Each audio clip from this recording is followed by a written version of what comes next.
We live in a beautiful spot. From my perspective, one of the most beautiful I can imagine. Tawa Donna and the surrounding area is ideal for hiking, for biking, for horseback riding, for just spending time in the outdoors enjoying nature and the beautiful surroundings. But we also live with the potential for disaster, the potential for wildfire to sweep through the area we love. We live at the interface between open forest land and an urban setting. As such, we need to be prepared for the potential for catastrophic wildfire.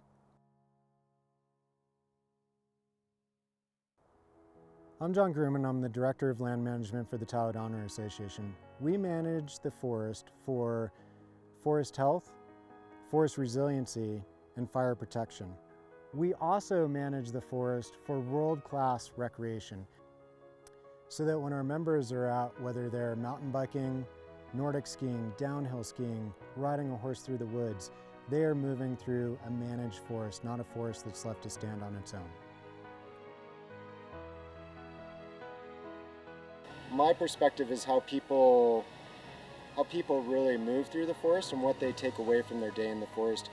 And I think more and more that's becoming more important. And I think folks are finding a new value in the forest as they see the way that we've had some of these catastrophic fires. I think folks are becoming much more interested and invested in what forest management is. And one thing that I've noticed more recently is that maybe even as recent as a couple of years ago, folks they were really accustomed, really attached to what the forest looked like around their homes, really attached to what the forest looked like as they were driving down Highway 89, I-80. And I think more and more people are understanding that the forest that they see in their lifetime is not the forest that was here before them, and it's not the forest that will come after them. We're seeing one piece of a forest lifespan. And so around us here, you're seeing a prescription on the landscape to try to bring some of our forest lands here at Tawa Donna closer to what they would have been, say, 100 years ago. In a lot of the forestry projects that I've been involved in, people become concerned because what they anticipate is a drastic change in the forest. I think the acre in back of us is a really good example. The trees that I'm seeing here, to me, what I'm counting in maybe this acre is that it looks like maybe we're down to 50 or 60 trees left in this 1 acre. And so what we know is that historically, there would have been even fewer than that many trees in this 1 acre. And I think in this type of stand, these trees would have been more mature, there would have been less of them, and they would have been more resilient to changes in weather, changes in climate, more resilient to fire moving through the ecosystem. This is not just a simple clear cut. We're leaving a shaded overstory where what you see on the ground here, this is still a project that's underway, and so what you see left on the ground is about to be cleaned up. This will be masticated, it'll be piled, we'll be doing some interspersed burning here, but this project still has a long way to go to be finalized. So it's a step in the right direction, and over time, what we know is the climate is changing quickly. We're seeing more sporadic snow, more sporadic rain, and so what we're looking to do is foster a healthy forest stand that's capable of withstanding these extended droughts, capable of withstanding a fire starting in it and not just racing through it. And I think we're doing a good job here on the Tawa Donna landscape. Today we're up in the southwest portion of the association, the ridge right above I-80 and above Donner Lake. The Donner Lake Rim Trail runs through here, and it's a great example of managing a forest for multiple resources. We've got recreation that brings enjoyment of the forest, and then we've actually got the forest health around me. And where I'm standing right now, we just recently performed a project, a forest management project that is stretching right in back of me here. On the left, we have the forest the way that it looked, and about a month ago, we came through and we started to clear the forest that's off to the right.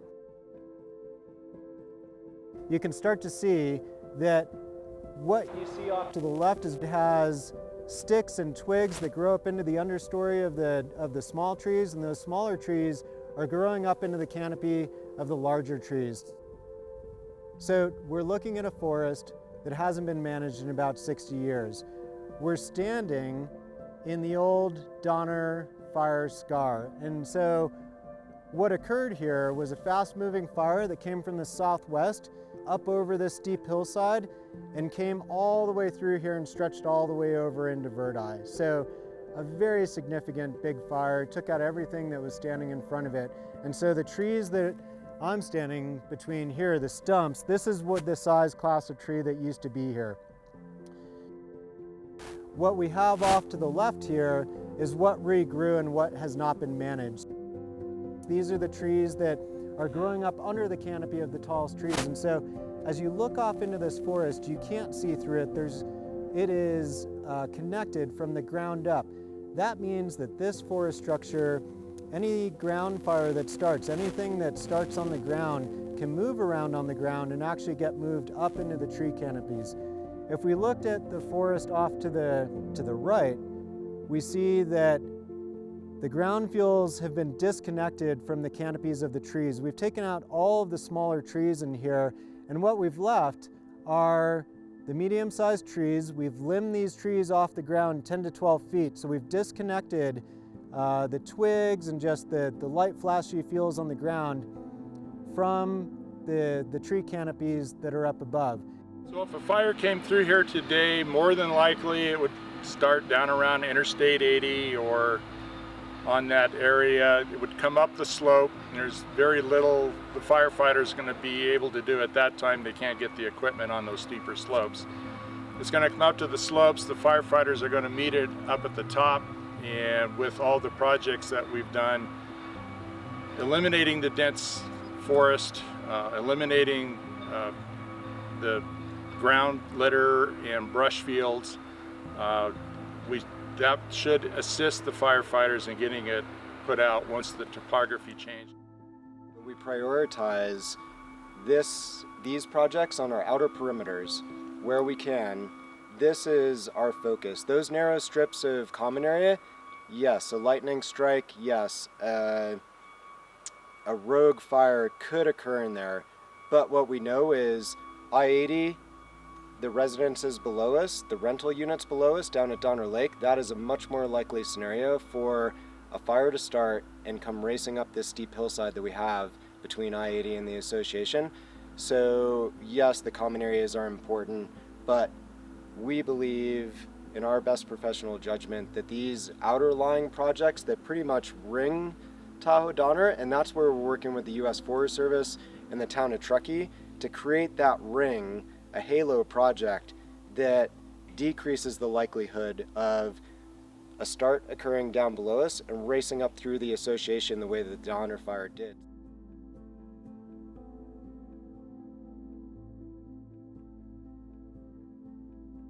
So we're not saying we're able to stop fire in the middle of August, when it's 90 degrees out and we have not had rain for 2 months and we have had reoccurring red flag days, and we have one of these normal 30-mile-an-hour winds that come from the southwest. We're not saying we're going to be able to stop that fire. We're buying ourselves response time for that mutual aid to come in here and stop the fire. So it's ground folks coming in, it's firefighters on the ground, it's air resources coming in, and what we're really focusing on out here is getting the landscape ready for that day. And Tahoe Donner is tested every year in this. We do have house fires, we have structure fires, we have escaped barbecue fires in the backyard. Last year we had a deck catch on fire down at Donner Lake. That fire in particular, the air resources that went to that fire are really only what stopped that fire from coming up the hillside like what we've seen before. So, what we're doing is we're planning out for this year, next year, the next 10 years, 20 years, 50 years. All these projects really mimic natural low-intensity wildland fire. We're trying to get rid of the trees when they're small and clean up the forest floor, yet leaving the larger trees to be the forest there. And if you think about it, on average, they say every 5 to 15 years, the East Side Sierras was burned over.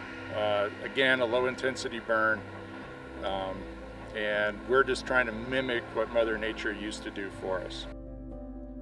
This project that we see behind us is actually funded through a Truckee Fire grant written to CAL FIRE. So there you have two different fire and forestry agencies that are helping us on private land, because they see the benefit of this project as a benefit to the larger forest stand, but also to local communities that are dependent on us.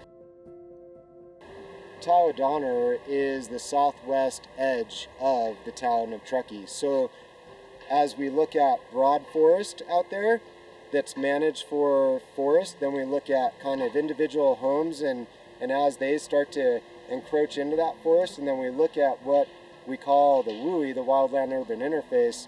We are the beginning of that WUI here in Tahoe-Donner, and so it's a benefit to the entire community to have us actively working here on the edge of the association, because that is where the fire protection starts to the broader forest. Here at Tahoe-Donner, we're working with the town of Truckee, we're working with Truckee Fire Protection District, and actively developing projects between our forestry department, Truckee Fire Protection District, and adjoining landowners that create a broader defensible space zone. As we start these projects, the whole idea is to keep the fire on the ground, and by doing so, we need to eliminate the brush and maintain a healthy forest above it. And in a lot of cases, after the Donner Ridge fire, we didn't have anything to work with. We had brush fields and a few small trees. So we've slowly gone in sporadically in different areas and treated that brush and planted trees, with the vision being that eventually we're going to be surrounded by 24-inch diameter trees and nothing on the ground, and it's a shaded fuel break. The shaded fuel breaks are set up so that the air tankers from CAL FIRE and the Forest Service are able to put the retardant on the ground, and it doesn't get hung up in the trees. So for these fuel breaks, they like a spacing of about 20 to 24 feet between trees. And that gives a little bit of room in between the crowns of the trees so the retardant can actually get on the ground and assist the firefighters in getting the fire out. The projects that Tahoe-Donner Forestry completes are really no different than the projects that we're asking the property owners to complete on their properties. It's just a larger scale. We require the property owners to do small tree thinning. It's kind of the same for us, however, we up that diameter a little bit, trying to take out some larger trees just to create that same space that we're looking for folks to have on their own properties. So Tahoe-Donner's Forestry Department kind of looks at the forest a little differently than your typical, what I would consider forestry grade work. If you get a logger to go in and do some work, their contracts and the forest practice rules state that the slash can be up to 18 inches deep. So when Tahoe-Donner does these same projects, I don't think the membership would approve of having that level of slash, and we don't want that there because, again, we're trying to work and create fuel breaks. So we require the contractors now to either chip, masticate, or remove all that material so that we have very little material on the ground.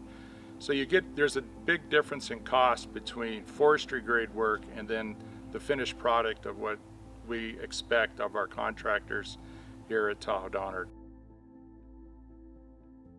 Times are changing, and with the large scale fires we've had around us, there's about 1 year that they can salvage log those large fires and actually get those standing dead trees to the mill and have them be worth something. So all of the loggers in this entire region are focused on those large scale projects.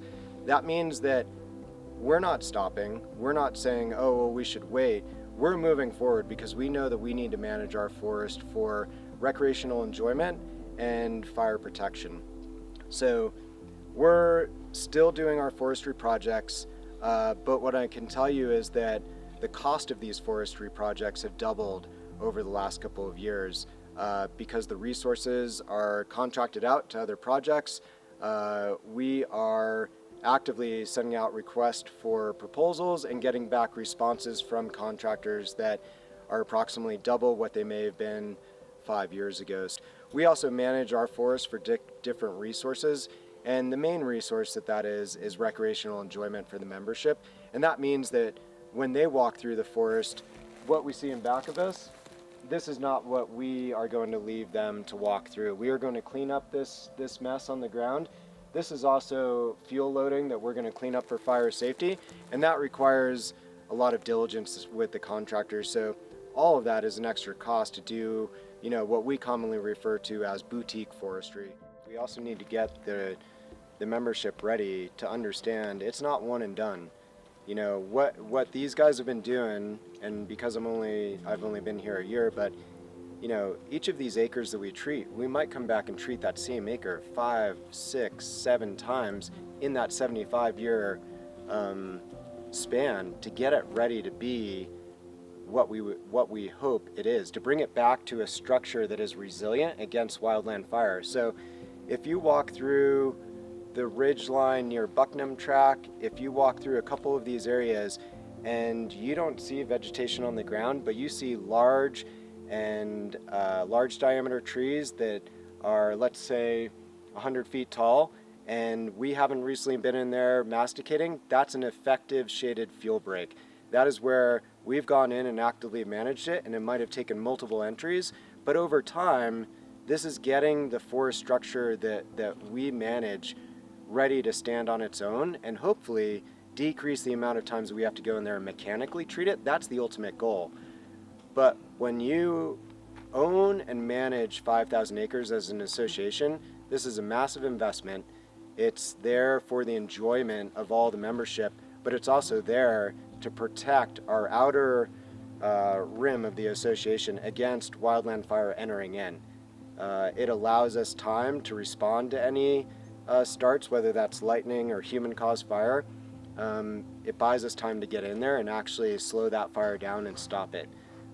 Without this forest management, that's not a practical statement, in 2022. It's getting hotter. We're seeing extended drought. We're gonna, if anything, we are gonna have to ramp up our forest management activities and reinvest in how much we're out here taking care of this stand that we own.